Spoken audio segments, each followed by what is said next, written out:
Chris, what happened to our video from yesterday? It got cut off by the candidates who I didn't talk about, unfortunately. It's a conspiracy. I thought the internet ate it. Okay.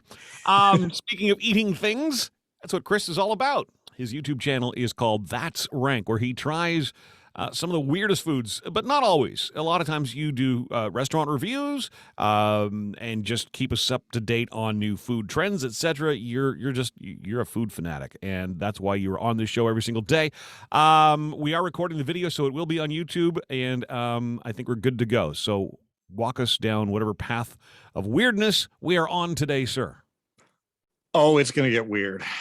John, a lot of health experts around the country have been expressing for a really long time that calories in our fast food are almost akin to a crime.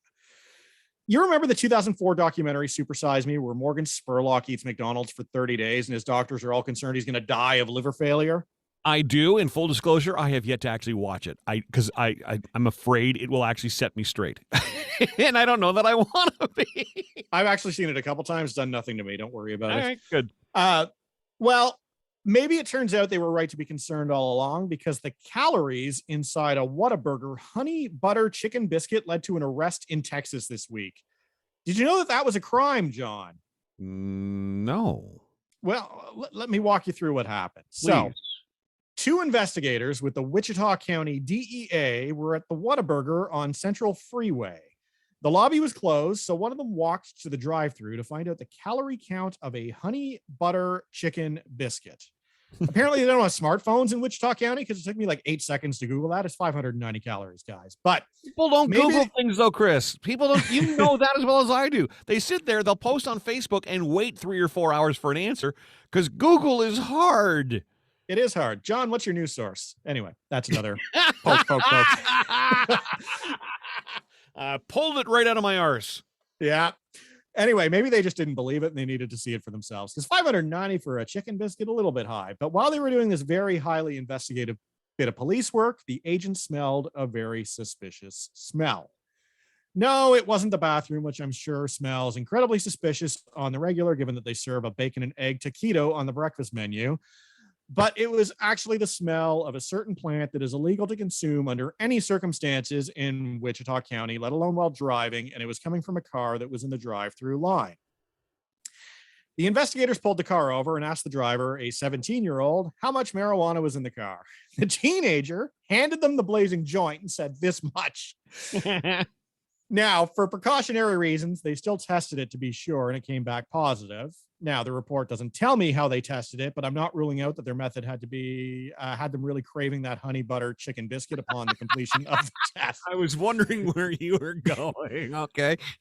Now, another story I read this week makes me believe that perhaps these same DEA agents need to take a trip to the British Mycological Society's Fungal Biology Research Committee, which is in fact a very real and funded committee.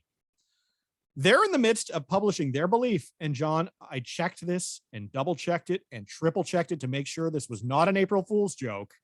They're very serious in saying that they believe that mushrooms communicate with words like humans do. Wow. Split gills, which are fungus that grow on decaying wood and look like coral, generated the most complex language skills amongst the mushroom family. Now, the scientists didn't expand on what that means, but I assume that means the mushrooms are able to conjugate French verbs in past and future tense without the help from a green Becherel in their hands. Je suis, tu es, il est, nous sommes, vous êtes, ils sont. Yes, okay. He remembers. Oh, yeah. Yeah, I just flashed back to grade 9. Anyway, they figure this out by inserting tiny micro electrodes in the mushrooms. And while at no point does it indicate that they proceeded to eat the mushrooms before they witnessed the shrooms engaging in speech, I feel like the implications are unquestionable here.